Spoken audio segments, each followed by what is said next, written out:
So our next panel is going to be at the intersection of politics and the role of capital markets.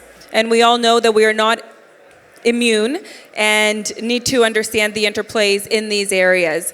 So if I could have your attention as we welcome to the stage a former president of Armenia, a former minister of state, and a former minister of finance, joined with an investor and social entrepreneur to talk about the interplay of those topics. So please welcome to the stage Dr. Jeremias Kettner from Allocator One that is going to be moderating our next panel. Also, folks, just so you know, the sound is carrying, so if I could invite you to come downstairs, or if you're having a conversation, to head on upstairs to the outside patio, that would be greatly appreciated. Thank you. Jeremias, over to you.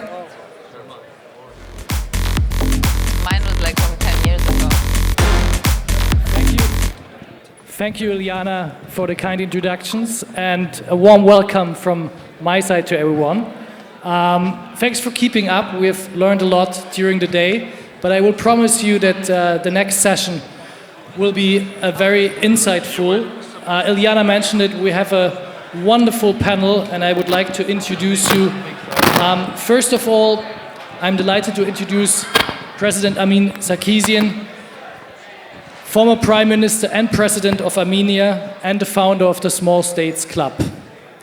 He's not only a statesman, but also an investor, bridging both the worlds of politics and entrepreneurship. His focus on gathering small, innovative nations provides a fresh perspective on how small states can create outsized economic influence, and we'll hear more about that. Then we have Lord Richard Harrington with us. He served as a Minister for Refugees.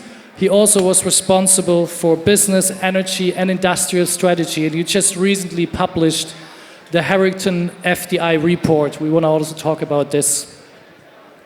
His work in integrating immigration policies with economic opportunities brings a unique perspective to our discussion today.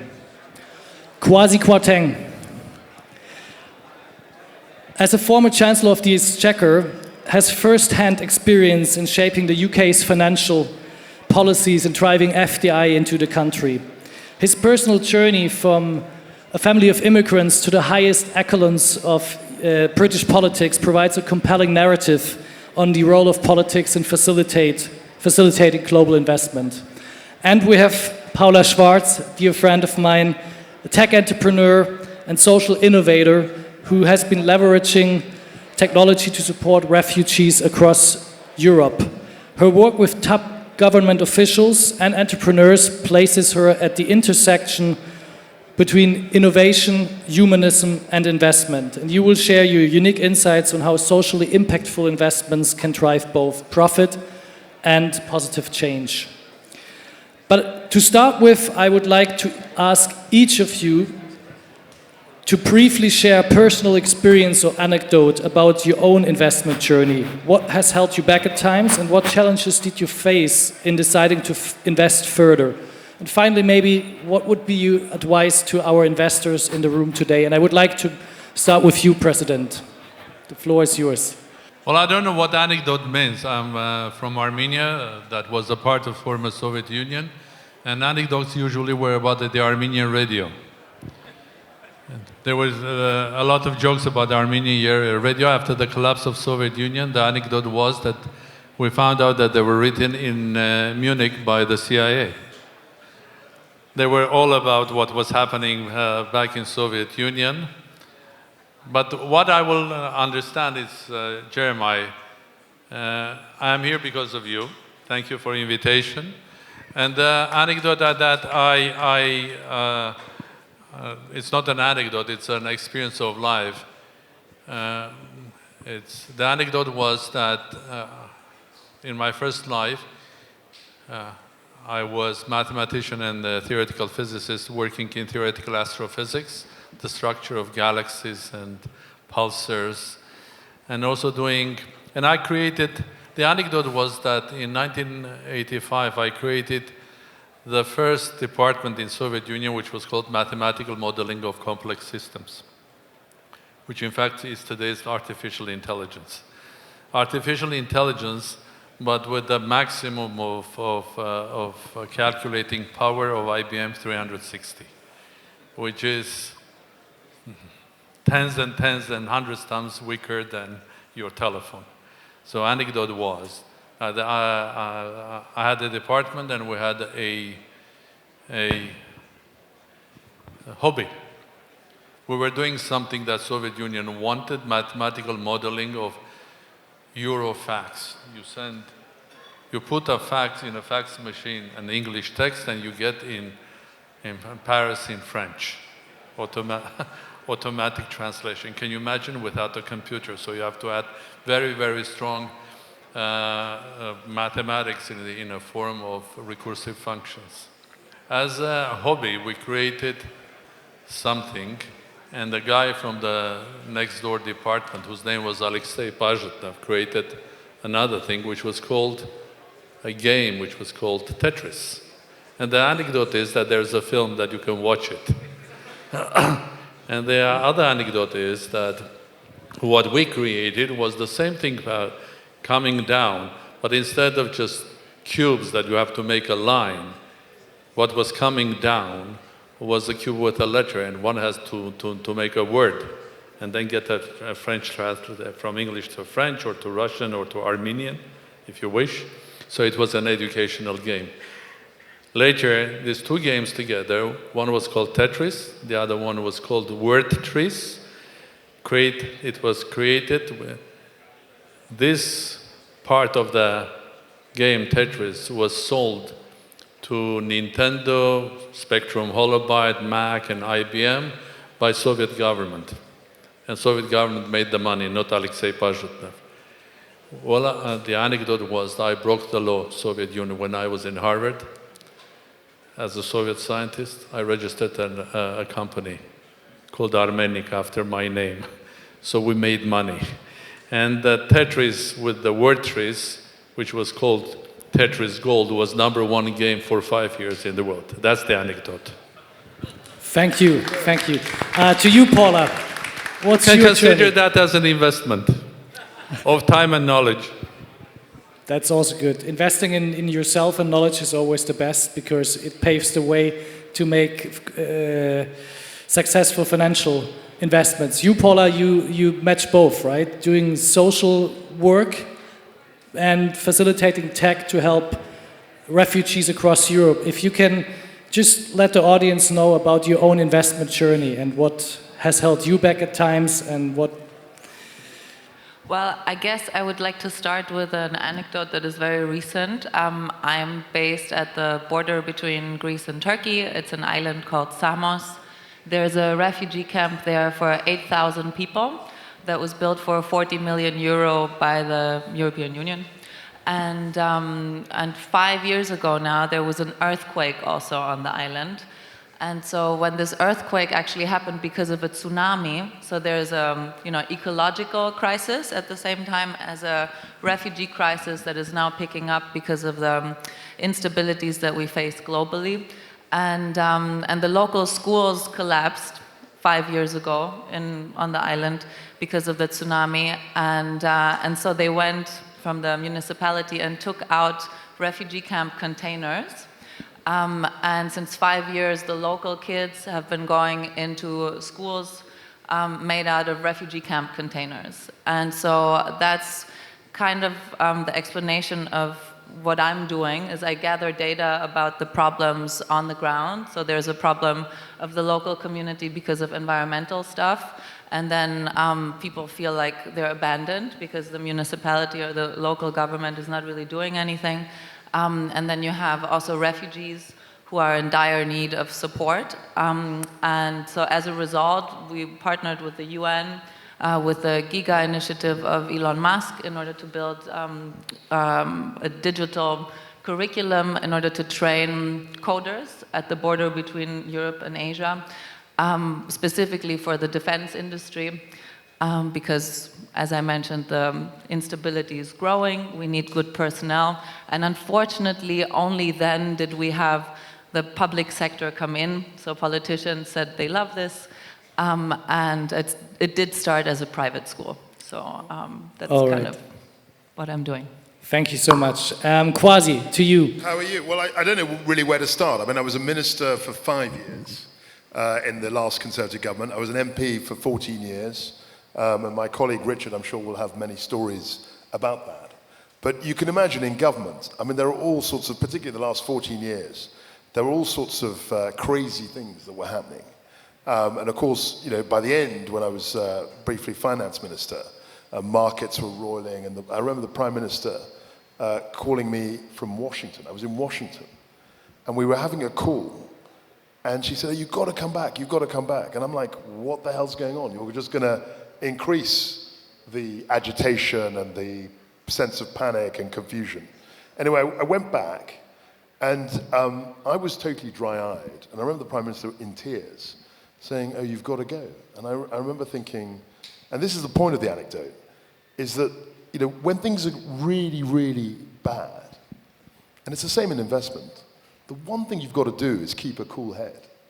And I remember when she said to me, you're out, I said, look, you've got 3 weeks. It's over. And of course, it was 6 days. And I remember thinking, there's that line, I mean, many of you, I'm sure, know British poetry, English poetry. And there was a Kipling, and he's not very popular now because he was very imperialistic. But he wrote this poem called If. And it's all about trying to keep your head when all about you are losing theirs and blaming it on you. That's one of the lines. And you've got to treat triumph and disaster, those two imposters, the same. And it was written 110 years ago. And for many years, it was the most popular poem in the English language. You know, Radio 4 would have these, they'd have these polls. And this poem, If, which was published in 1911, is still, many people know it. But I think it applies equally to finance and business and politics. And I really lived that when I was finance minister. And I remember thinking about that the day I was, as the French call it, démissionné, the day I was removed from office. So that's my anecdote. Thank you. Keeping cool is definitely a good advice, especially when you face volatile times. Lord Richard Harrington, maybe you can also share with our audience a personal experience. You're also a businessman yourself, but you also know the other side of politics. I will do my best, and I thought, Kwasi, you were going to give a plug for your rather excellent book on empire, which I can warmly recommend. Available at all good bookshops, all good bookshops. It was published 12 years ago, but it's still in print. It's still, well, the empire is a lot longer than 12 years, so you're okay. Now, I'm afraid the anecdote I'm going to give is not a grand one when I was a minister, although keeping a cool head is it. But I started a business with 2 guys I'd met at university with £8,000 in my spare bedroom, and which morphed into a hotel business 18 years later, which sounds very good. Oh, he built up a business, he sold it to Apollo American Private Equity, it's owned by a big American company now. I can't take credit for the last bit, but what I would say is I had to get money from anybody.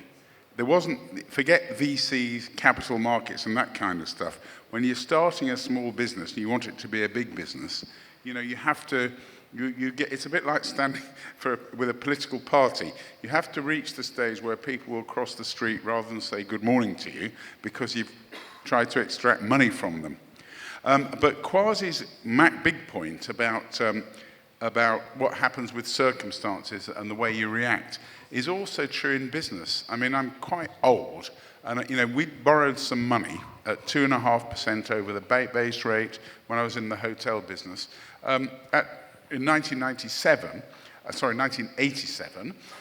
at what then seemed a high rate of interest of 8%. 4 years later, that was 17% on the same loan. Well, how do you react to that? Because your whole life is running on a treadmill to meet those interest payments. Now, when I got involved in later life, dealing with the business department where I was business minister, you know, it's really the same with zeros on. And it's Kwasi's story about keeping a cool head. But when it's everything, in my case, I'd be losing my house and everything else. I even mortgaged the kids, I think, at the time. But, when Kwasi's dealing with the national finances, unfortunately, the principle remained the same. And you have to keep calm, and you have to put it into perspective. Kwasi was a victim of circumstances from the Prime Minister that he was talking to, But actually, you know, we all have to take responsibility for stuff. And in business, you do. Your shareholders, your people that you've got money from, they're not really interested in the circumstances and excuses, which is fair. I mean, if you're a CEO of a business or you're in high office, you have to take the hit. But I'd certainly, his message, I would really stick by. Thank you. And let's talk about the role of government for a few minutes, because we have to be careful with the time. We all see it. We have 10 minutes left, and I have 4 questions left on my cards here. So this is a question to the 3 gentlemen on the stage, mainly because you have all had important roles in government. So what is it that governments can do in supporting investors, especially in turbulent times? And what did you accomplish during your time in office? And maybe what would you have liked to do, but you weren't able to? And whoever wants to start, Kwasi? Well, look, I mean, I had a very varied experience in government. And actually, the department I was in for longest was a similar department, well, same actually, that Richard was in, which was called BEIS. And it was Business, Energy and Industrial Strategy. And so I was Energy Minister for 3 years, essentially, as either as Minister of State or the boss. And we did a huge amount. I mean, we did the annual auction for offshore wind. We managed to do Boris's, 10 points in terms of the transition, the energy transition. We had a very successful COP26 conference in Glasgow.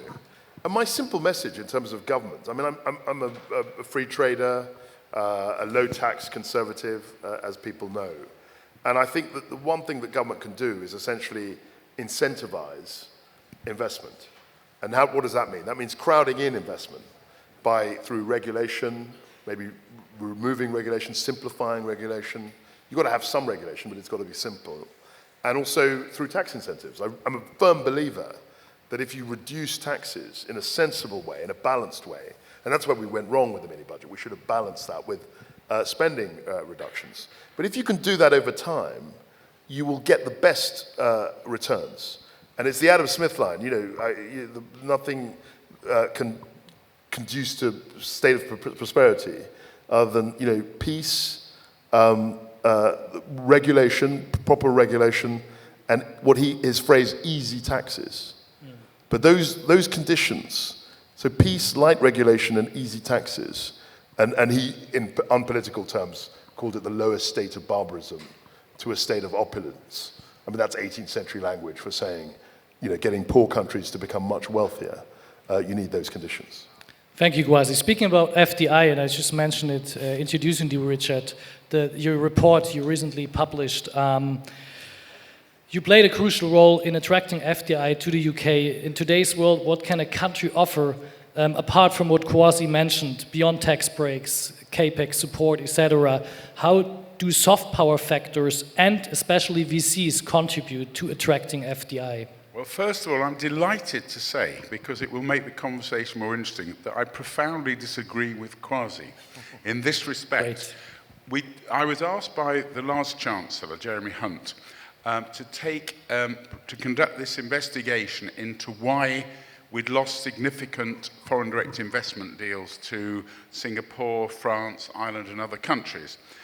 Not from a Kwasi-type conservative point of view by saying, oh, it's because of tax, which he just did, or from someone like me who'd say, oh, it's because of Brexit, which I could have easily said.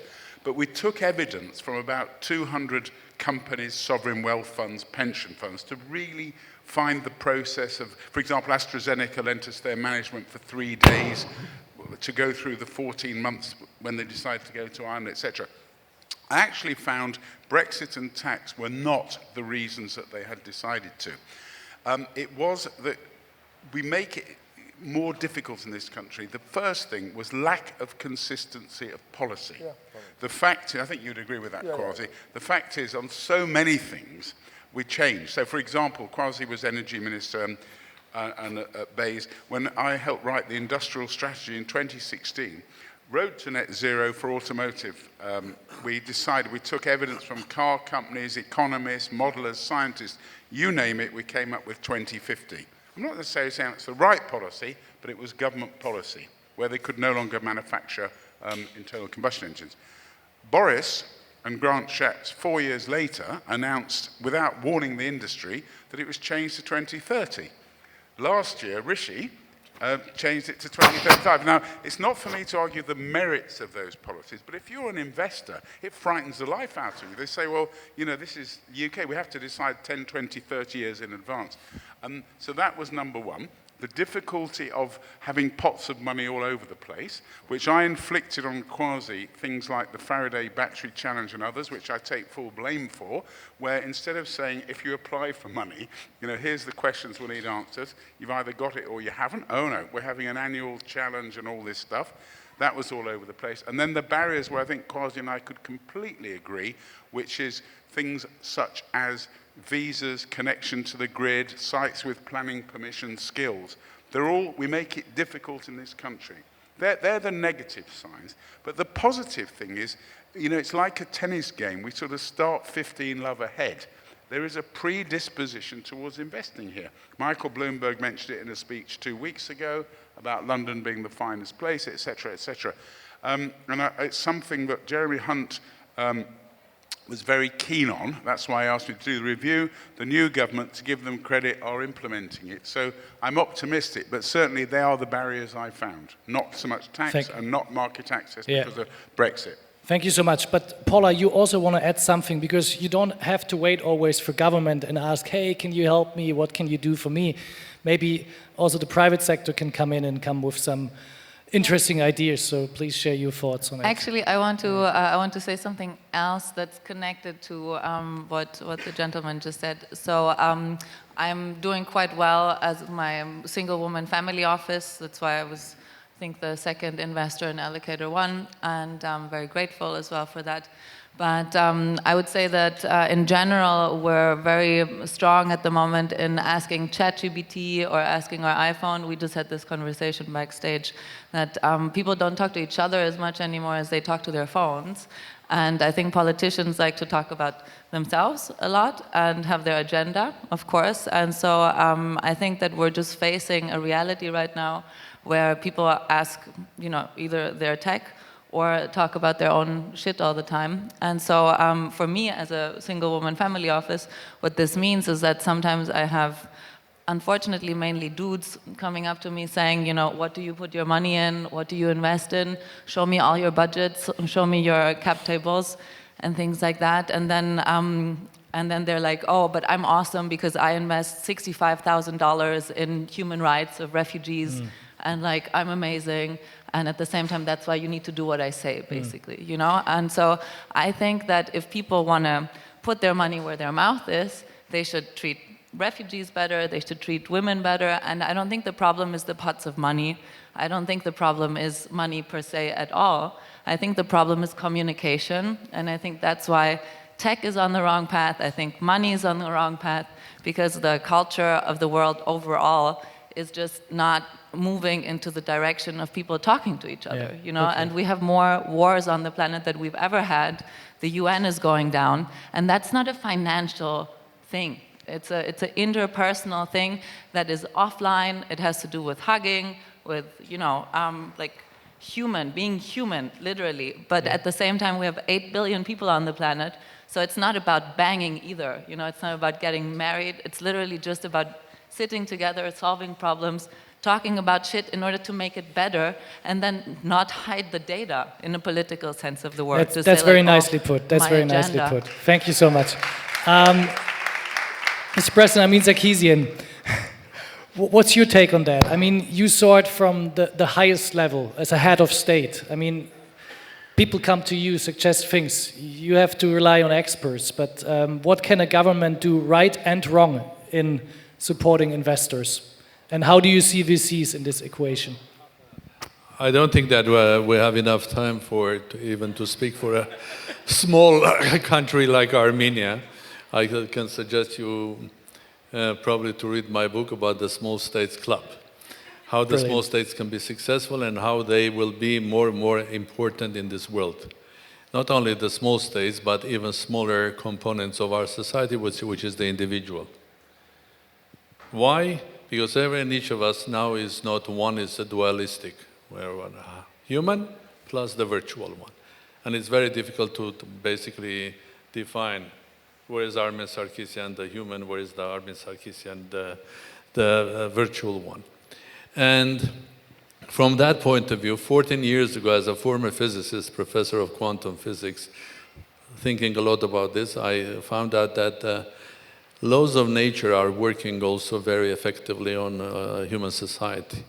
And in fact, more and more we are becoming elementary particles, because we communicate with speed of light, everything is virtual, and at the end of the day, things change. When you were speaking about politicians, okay, we are living in a new quantum world. Quantum not in a sense that we can apply rules of quantum mechanics, but there is definitely a principle of uncertainty in our life, in politics, in society. Look how unstable and uncertain and unpredictable is the behavior, not only big states, small states, but also individuals.